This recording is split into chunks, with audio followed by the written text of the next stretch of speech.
설날을 앞두고 있는 우리 모두에게 주님의 평강과 기쁨이 함께하기를 빕니다. 이번 설에 우리 모두가 주님의 축복의 통로로 쓰임 받으면 참 좋겠다, 그런 생각이 듭니다. 설날은 다시 맞은 새날이라 그렇게 말할 수 있겠습니다. 유대인들에게도 새날이 있었죠. 바로 로시 하샤나라는 날입니다. 로시 하샤나, 한 해 머리가 되는 날, 그런 뜻이 되겠는데요. 유대력으로는 1월 1일을 뜻합니다. 성경에는 이 날이 일곱째 달, 첫째 날, 그렇게 표기되어 있습니다. 중요한 것은 이 새날에 창조주를 기억하고 또 우리 인생의 목적이 어디에 있는지 유대인들은 그것을 돌아보았다는 사실입니다. 또한 하나님 뜻대로 살지 못한 그 삶을 회개하면서 뭔가 새로운 삶을 다짐하는 그런 시간으로 이 절기를 지켰다고 합니다. 그러니까 유대인들에게 새날은 하나님을 기억하고 하나님께 돌아가는 소중한 날인 것입니다. 우리가 새해 복 많이 받기를 소원하는 것도 좋지만 새롭게 하나님을 기억하고 나를 돌아보면서 하나님께로 돌아가는 것, 참 의미 있는 일일 것입니다. 세상 사람들은 조상을 먼저 기억하는 그런 날이지만 우리는 먼저 하나님을 기억하고 그 은혜를 생각하면서 그 은혜에 감사하는 그런 날이라는 것을 우리는 기억해야 할 것입니다. 조상 위에 하나님이 계신 것, 우리가 이것을 기억하면서 가족들뿐만 아니라 우리가 만나는 모든 사람들과 함께 복되고 의미 있는 그런 명절 되실 수 있기를 축복합니다. 라틴어에 메멘토 모리라는 말이 있습니다. 죽음을 생각하라, 기억하라, 이런 뜻이 되겠죠. 죽음을 염두에 두고 살아가는 그런 삶이 진짜 지혜로운 삶이다, 가르쳐주는 말입니다. 그런데 이것은 성경의 가르침과도 뭔가 맥락이 다 있습니다. 성경에도 그런 말씀 들어 하시죠. 인생의 끝, 세상의 끝이 우리 인생들 가운데 다 있다라는 거죠. 그 끝을 바라보면서 지금 겪고 있는 그 어려움을 이기는 삶이야말로 고난당하는 성도의 삶이다, 가르쳐주고 계십니다. 주님 안에서 승리하는 하나님 백성의 삶은 그런 모습이라는 거죠. 그래서 우리 기독교는 종말론적인 신앙, 이게 때로는 굉장히 중요한 몫을 차지하는 것입니다. 자, 오늘 본문에도 종말에 대한 언급을 하고 있죠. 7절 상반절 보십시오. 만물의 마지막이 가까이 왔다, 이렇게 우리에게 말씀하고 있습니다. 명절을 앞두고 뭔가 설레고 기대를 갖는 그런 여러분들에게 종말이 다가왔어요, 종말론적인 삶을 사세요, 이렇게 말씀드리는 건 좀 느닷없고 무거운 말일 수 있습니다. 즐겁게 명절도 보내야 하고 아직 살 날도 많은 우리들에게 하나님께서 뭔가 이 마지막을 이야기하시는 것, 이 분위기를 깨는 비장한 말로 들릴 수 있을 것입니다. 하지만 이 말씀은 메멘토 모리라는 그 말처럼 종말을 생각하고 마지막이 있음을 의식하며 살라는 그런 말이 되겠습니다. 여러분, 우리가 죽음을 생각하고 종말을 의식하며 살아가는 까닭이 무엇입니까? 우리 인생을 더욱 깊이 있게 살려고 하는 그 모습 때문입니다. 여러분, 우리가 인생을 더욱 깊이 살기 위해서는 이 끝이 있음을 느끼며 살아야 된다는 거죠. 종말을 의식해야 된다는 것입니다. 또한 종말을 의식하며 살라고 하는 이 말씀은요, 그만큼 하나님께서 이 세상 가운데 강하게 개입하셔서 심판하시는 때가 꼭 있다라는 사실을 우리가 기억하라는 말입니다. 여러분, 성경에서 말씀하는 하나님의 공의, 하나님의 정의, 하나님의 심판, 이런 모습을 종말을 생각하라는 말씀 속에 우리에게 기억하게 하시는 것입니다. 마지막 때에 하나님께서 심판하신다라는 거죠. 잘못되고 어그러지고 부정이 넘치고 또 세상에 만연한 죄악, 하나님이 언제까지나 두고 보시지는 않는다는 것입니다. 그래서 모든 역사를 보면요, 꼭 하나님이 중간에 심판하시는 그런 일들이 있습니다. 정권이 한번 잡아가지고 계속 승승장구할 것 같죠. 그러나 부패하고 타락한 정권은 언제고 심판을 받게 되는 그런 모습을 우리가 보게 되는 것입니다. 그러니 이 마지막 때 있다고 하는 심판은요, 일회성 사건이 아닙니다. 성경에서 말하는 그 심판은 우리 삶의 여정 가운데 반복될 수 있는 그런 사건이라고 볼 수 있는 것입니다. 자, 성경에서 말하는 이 심판의 때, 그런데 다 징조가 있습니다. 성경에서 그런 것을 우리에게 가르쳐주고 있죠.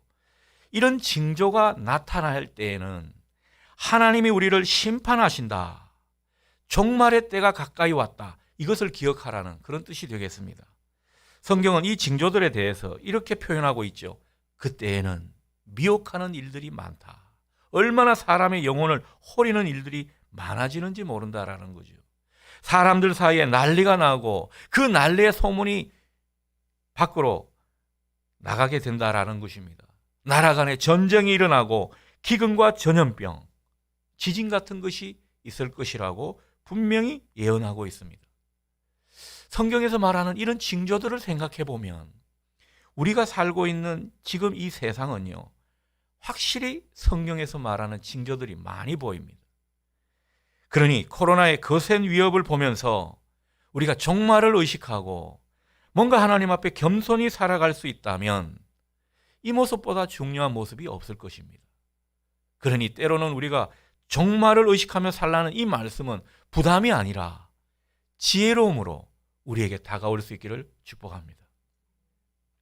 암으로 투병을 하던 한 성도가 있었습니다. 살 날이 그리 많지 않은 그런 분이었죠.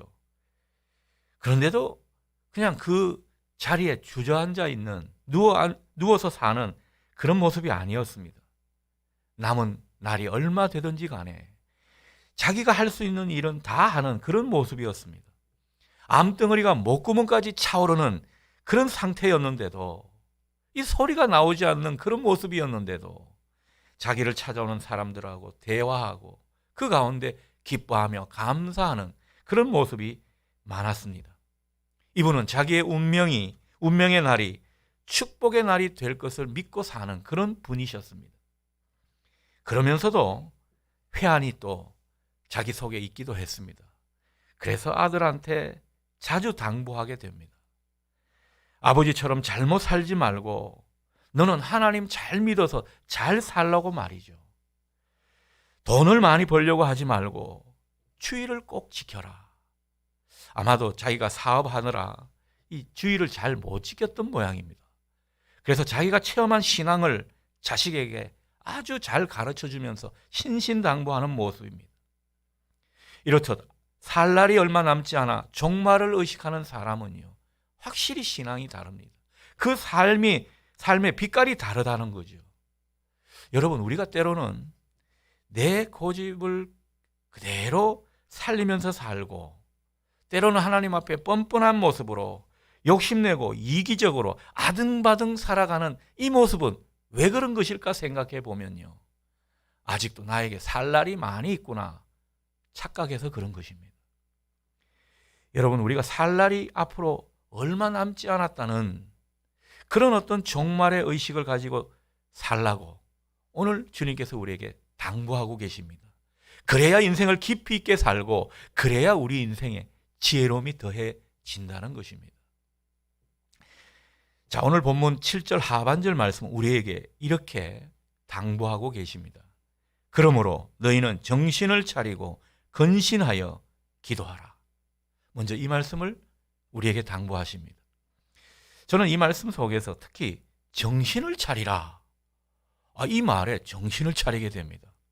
눈길을 끄는 표현이죠. 정신 차려 이 친구야. 김수철인가요? 그 가수의 노래가 생각이 납니다. 정말 종말을 사는 우리는 정신을 차려야 합니다. 왜 그렇습니까? 우리가 나도 모르게 뭔가에 쏠려 있고 마음을 빼앗겨 있기 때문입니다. 영적으로 우리가 몽롱하고 아둔한 상태에 얼마든지 있을 수 있기 때문입니다. 이런 가운데 우리는 욕망과 정욕, 이기심에 이끌려서 우리 삶을 살 수도 있다라는 것입니다. 그러니 정신을 차려야 된다. 우리에게 당부하고 있습니다. 여러분, 우리가 어떻게 정신을 차릴 수 있을까요? 정신을 차리고 이 잘못된 우리의 관성의 모습을 멈추게 하기 위해서는 다른 방법이 없습니다. 오직 기도하는 방법 외에는 다른 게 없다라는 거죠. 그래서 오늘 주님도 우리에게 기도해야 한다 강조하고 있는 것입니다. 세상 속에서 허우적거리는 우리 삶을 멈추게 하는 힘, 기도하는 가운데 나오는 줄 믿습니다. 여러분, 우리가 기도를 제대로 하게 되면요, 기도하는 가운데 자기를 돌아보게 됩니다. 내가 어떤 존재인지 비로소 깨닫게 되는 것이죠. 우리 마음과 우리 뜻을 주님의 마음과 주님의 뜻에 비춰 보게 되는 거죠. 이 잘못됐구나, 많이 틀어져 있구나 깨달으면서 자꾸 주님의 마음과 뜻을 받아들이려 합니다. 이게 기도 제대로 하는 모습이겠죠. 우리는 기도하는 가운데 성령님의 지배를 받습니다. 그러니 기도하고자 하는 것은 우리의 의지지만 그 이후에 우리를 이끌어 가시는 것은 성령님인 것입니다. 성령님 안에서 우리가 제대로 기도하게 될 때 우리는 비로소 정신을 차릴 수 있습니다. 제대로 살려고 하는 몸부림이 있을 수 있다라는 거죠. 그러니 여러분, 기도하시면서 정신을 가다듬으실 수 있기를 축복합니다. 우리가 기도하는 가운데 마음의 평정심을 찾을 수 있다라는 거죠. 여러분, 우리 마음을 한번 들여다보면요, 내 마음이 괜찮은 것 같죠? 그렇지가 않습니다. 깊이 있게 기도하게 되면 우리 마음이 얼마나 들끓고 있는지, 때로는 욕망으로, 때로는 미움으로, 때로는 내 이기심으로 우리 마음속이 이 평정심이 없을 때가 있습니다. 이 마음에 참된 평안을 찾지를 못하더라는 거죠. 여전히 바쁘고 분주하며 새 속에 물든 그런 삶을 우리가 살고 있는 것 같다면 여러분, 기도하는 모습으로 깨어 있을 수 있기를 바랍니다. 욕심과 욕망을 따라 살거나 세상에 정신없이 빠져 있는 그런 모습은 어쩌면 하나님이 싫어하시는 우상숭배 모습일지 모릅니다. 그것은 하나님을 제대로 섬기는 모습이 아니라는 거죠. 만일 우리가 그런 모습이 있다면 우리는 그런 삶을 멈추어야 합니다. 진정 기도하는 모습으로 말이죠. 비록 명절의 기간을 지나지만 여러분, 꼭 교회에 나와서 그리고 각을 세워서 기도하는 것, 그것만이 기도가 아닐 것입니다. 때때로 주님 생각하시면서 기도하시는 여러분 되시기를 바랍니다. 길을 떠날 때도, 도착했을 때도, 그리고 사람들을 만날 때도, 사람들을 만나서 또 즐거운 시간을 가지지만 또 마음이 안 맞을 수가 있지 않습니까? 또 마음이 어지럽고 마음이 힘들 때, 명절에 집안일을 하면서 뭔가 좀 부담이 느껴질 때 여러분, 순간순간 주님의 이름을 부르며 기도하실 수 있기를 바랍니다. 그 가운데 우리가 하나님을 의식하면서 하나님의 이름을 부르며 기도하는 가운데 여러분, 하나님의 영이, 주님의 영이 우리 가운데 역사하실 줄 믿습니다. 그래서 기도하게 되니까 마음이 평안해지는 거예요. 기도하게 되니까 용서가 되는 겁니다. 기도하게 되니까 담대하게 되는 거죠. 넉넉한 마음으로 우리 주님이 지켜주시더라는 거죠. 이 기도의 힘이 여러분 가운데 경험될 수 있기를 축복합니다.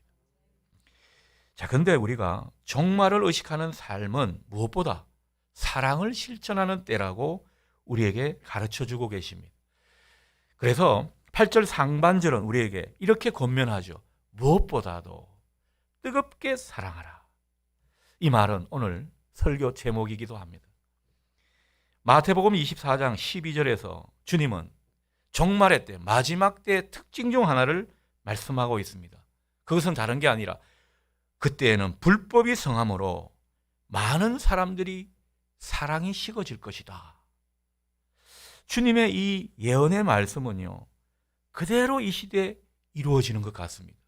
여러분, 불법이 성하다는 것이 무엇입니까? 하나님의 마음, 하나님의 법에서 떠나 있더라는 거죠. 우리가 하나님의 마음, 하나님의 법에서 떠나 있으면요, 사랑이 식어지는 것은 당연한 것입니다. 그러니까 우리가 잘 믿다가도 내 안에 언제부터인가 미워하는 마음이 들게 되고 누군가를 자꾸 정죄하게 되고 이런 모습이 느껴지면 내가 사랑이 식어졌구나. 내가 말세 사람들이 보이는 전형적인 모습에 빠져 있구나 생각하시면서 돌이킬 수 있기를 바랍니다. 우리 믿는 사람들은요, 사랑이 식어지는 모습이 있으면 안 됩니다. 이것은 구원에 합당한 모습도 아니고 내 복을 내 발로 차버리는 모습이기 때문입니다. 그래서 주님은 오늘 이 말씀에서 무엇보다도 뜨겁게 서로 사랑할지니 우리에게 당부하고 있는 것입니다. 여러분, 참된 신앙은요, 이런 사랑의 길로 점점 들어서는 것입니다. 8절 말씀을 우리가 함께 읽도록 하겠습니다. 무엇보다도 뜨겁게 서로 사랑할지니 사랑은 허다한 허물을 덮느니라. 아멘. 어떤 분이 인간은 사랑이 돼가는 존재다 이렇게 표현하더군요. 사람 그러면 받침이 미음이지 않습니까? 이 미음이 이형으로 바뀌는 게 인간이라는 거죠. 사람이 사랑이 되는 것이 참된 인간화의 과정이라는 것입니다. 이게 성숙의 과정이라는 거죠. 참 미움에서 이형으로 바뀌는 게 쉽지는 않습니다. 여러분은 어떻습니까? 사람이 자기를 잘 갈고 닦아 둥글둥글하고 원만하고 넉넉해지는 그런 사람이 되면 나는 사랑의 사람이 돼 가는구나 생각하시면 됩니다. 여러분이 신앙생활 하시면서 이런 모습을 꿈꾸시고 기도하시면 좋겠습니다. 주님, 전보다 더 둥글둥글하고 넉넉해진 마음으로, 너그러워진 마음으로 살게 해 주옵소서. 내 생각, 내 욕심보다 뭔가 덕을 세우고 다른 사람들의 유익을 생각하는 이런 사람 되게 해 주옵소서. 우리가 이렇게 기도하면 좋겠습니다. 우리는 그냥 보통의 사람이 아니라 사랑의 사람이 되어야 한다는 거죠. 그게 바로 성숙의 길이기 때문입니다. 그게 점점 거룩해지는 모습이기 때문입니다. 우리는 한 번 구원받고 끝나는 인생들이 아닙니다. 성화의 과정이 있는 사람들입니다. 그 성화의 핵심은 무엇입니까? 주님을 닮는 것이죠. 주님을 닮는 것의 핵심이 무엇입니까? 바로 사랑의 사람이 되어가는 것입니다. 저는 목사의 길을 가면서 가장 큰 목표가 있다면 사랑의 사람이 되어가는 것입니다. 다행히도 우리 가족들이 전보다 더 사랑의 사람이 되어간다고 인정해 주니까 고맙더라고요. 여러분, 행여나 제가 목회하면서 우리 목사님 사랑이 식어진 것 같다, 사랑의 사람이 아니라 점점 세상의 지도자 모습이 나타나는 것 같다, 그런 것을 느끼면 바로 저를 정죄하지는 마시고 먼저 기도해 주시기를 바랍니다. 기도하시면서 점점 사랑의 종이 되게 해달라고 기도하십시오. 그러면 제가 깨어날 것입니다. 마찬가지로 제가 여러분들에게 기도하는 모습이 바로 그런 것입니다. 여러분들이 돈 많이 버시고 세상적으로 잘 되는 것, 저도 인간이기에 다 바라는 것입니다. 그러나 예수 믿고 뭔가 변화가 일어나면서 결국 사랑의 사람이 돼 간다면 이것은요, 얼마나 복된 모습인지 모릅니다. 만일 그런 모습이 여러분들이 점점 갖추어져 간다면 그 모습에 기뻐하시고 그 은혜에 감사하실 수 있기를 축복합니다. 하나님이 기뻐하시는 모습입니다. 얼마나 대단한 변화인지 모릅니다. 종말을 의식하는 사람은 무엇보다도 사랑하며 사는 사람들인 것입니다. 그것도 뜨겁게 사랑하며 살려고 작정하며 기도하는 그런 사람들이라고 할 수 있겠습니다. 우리가 왜 이것을 기도해야 될까요? 우리가 사는 세상, 점점 사랑이 식어져 가는 세상입니다. 세상 사람들은 그 마음이 너무너무 차갑습니다. 식어져서 냉랭해져 있습니다. 그런 세상을 우리가 살기에 우리도 식어지고 냉랭해질 수 있는 것입니다. 그러니 그렇게 되지 않기 위해서 우리가 기도하는 것입니다. 점점 우리 마음이 뜨거워질 수 있기 위해서 오늘도 예배를 드리는 것입니다.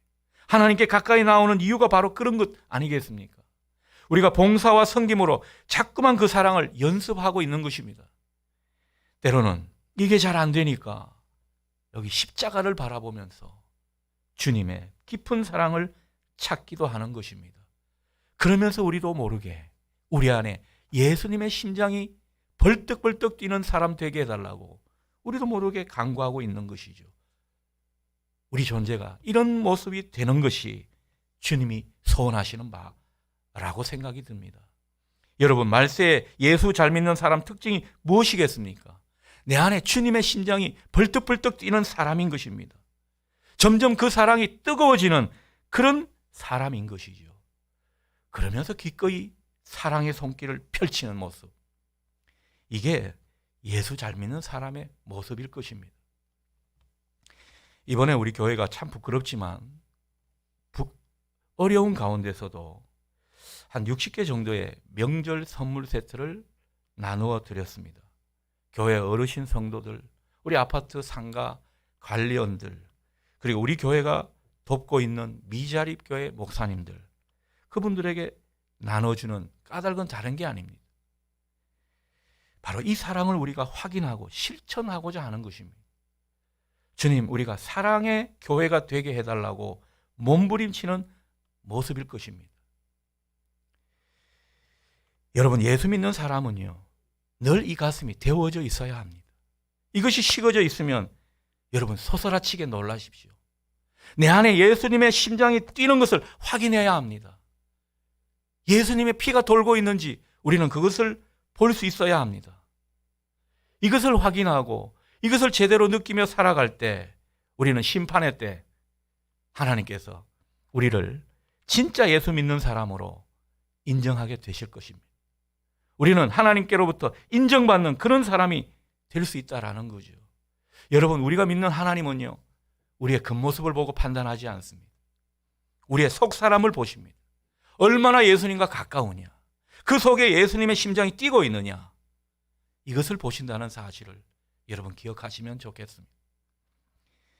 하지만 이 사랑을 실천하는 일, 그리 쉬운 일이 아닙니다. 뜨겁게 사랑하는 것, 때로는요, 우리 의지와 자꾸 반대의 모습일 것 같고 우리 감정을 거스르는 일일 수 있습니다. 나는 그렇게 못하겠다. 우리의 자아는 계속 이것을 거부하는 이런 경향이 우리 속에 나타날 수 있습니다. 그럼에도 불구하고 주님께서 우리에게 사랑을 요구하십니다. 왜요? 우리를 예먹이시려고요? 우리를 힘들게 신앙하는 그런 삶으로 이끌어 가시려고요? 그렇지가 않을 것입니다. 저는 사도행전에 나오는 주님의 말씀이 늘 기억이 납니다. 주는 것이 복이다. 저는 팔복에 이어서 이것을 구복이라고 생각합니다. 주는 것이 복이다. 여러분, 사랑은 받는 것도 좋지만 주는 것이 더 좋은 것입니다. 물론 사랑받을 때도 기쁘지만 사랑을 줄 때 우리 안에 더 큰 기쁨이 생기게 되는 것이죠. 어떤 분은 그렇게 말하더군요.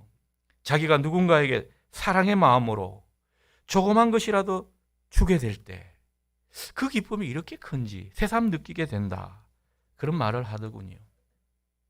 우리가 누군가에게 사랑을 주고 사랑의 선물을 주는 것이 복이요 기쁨이라는 사실을 깨달을 수 있기를 바랍니다. 인색하게 굴고 자기만 생각하고 마음이 넉넉하지 못하면 많이 챙기는 것 같고 세상을 잘 사는 것 같아도 그렇지가 않습니다. 지혜 없는 모습일 수 있더라는 거죠. 하나님이 의롭게 보시는 것이 지혜로운 모습입니다.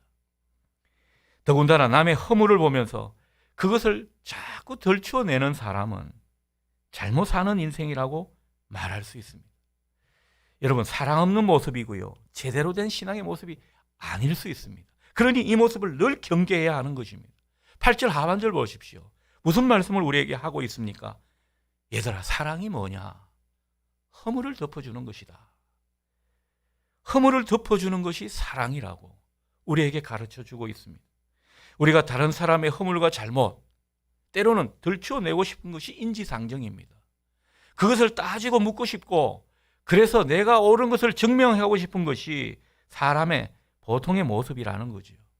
그런데 그 사람의 원래 모습을 거꾸로 하면서 허다한 허물을 덮어주는 이런 모습이 있게 될 때 주님은 그것을 사랑이라고 여기고 주님도 우리의 허물과 죄를 가려주실 줄 믿습니다.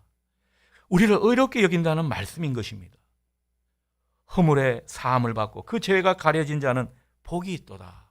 이 말씀처럼 우리가 하나님께 의롭게 여김을 받는다는 것이죠. 그러니 뜨겁게 사랑하십시오. 남의 허물과 잘못을 덮어줄 정도로 뜨겁게 사랑하십시오. 우리는 이기적이고 편협한 그 사랑의 모습을, 이 범주를 좀 벗어날 필요가 있습니다. 그래서 진짜 주님이 가르쳐 주신 사랑을 해야 할 필요가 있습니다. 왜요? 그럴 때 영적인 자유와 하늘이 주는 기쁨을 맛볼 수 있기 때문입니다. 하나님의 선물을 가득 안아 누리는 여러분 되실 수 있기를 바랍니다. 그러므로 하나님의 사랑이 여러분을 둘러싸게 하십시오. 왜 이런 말씀을 드리는가 하니까 우리의 힘으로는 진정 사랑할 수 있는 이 참 사랑을 실천할 수 없기 때문입니다. 여러분, 참 사랑은요, 참 사랑의 근원이신 하나님께 받아서 우리가 비로소 나타낼 수 있는 것입니다. 내가 사랑의 모습이 없다고요? 사랑이 식어졌다고요? 하나님의 사랑을 필요로 하는 그런 존재가 되시기를 바랍니다. 그 사랑을 사모하고 그 사랑을 구하시는 우리가 되어야 하는 것이죠. 우리가 사랑을 하는데 그냥 평범한 사랑 같다고요? 뜨겁게 사랑할 수 있도록, 내가 사랑의 경계, 이 범주를 넘어서는 사랑을 할 수 있도록 때로는 간구하십시오. 거기에 영적인 욕심을 내시면 좋겠습니다. 남의 허물을 덮어주고 정죄하지 않고 오히려 원수를 사랑하는 이런 사랑으로 나아가고자 몸부림치십시오. 그러면요, 그 모습 가운데 하나님의 사랑을 새롭게 만날 것입니다. 그 하나님의 사랑을 우리가 만나고 경험해야 우리를 포기하고 우리를 위해 희생하고 끝까지 우리와 함께 하시고 책임지시겠다는 그 사랑을 우리가 만나야 그 사랑의 힘을 얻고 그 사랑을 비로소 주위에 나타낼 수 있는 것입니다.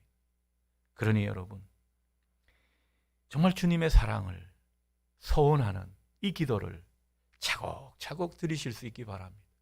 그 가운데 사랑의 사람이 돼 가는 것이죠. 이제 곧 설날입니다. 명절에 우리가 이런저런 가족들을 만날 수 있을 것입니다. 물론 제한된 그런 어떤 상황이지만은 우리가 만나거나 또 우리가 통화를 하거나 이렇게 사람들을 마주하게 될 때 다른 사람들이 우리를 보면서 아니, 저 사람 많이 달라졌구나, 참 원만해졌고 따뜻해졌구나, 사랑이 많아졌구나 느끼게 하십시오. 여러분, 이것이 복음을 전하는 길입니다. 이것이 축복의 통로가 되는 모습인 것입니다. 이 모습에 하나님 얼마나 영광 받으시는지 모릅니다. 하나님이 그 모습을 보시며 무척 기뻐하실 것입니다.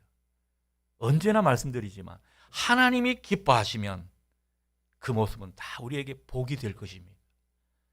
하나님께서 우리와 명절 기간 내내 동행해 주실 줄 믿습니다.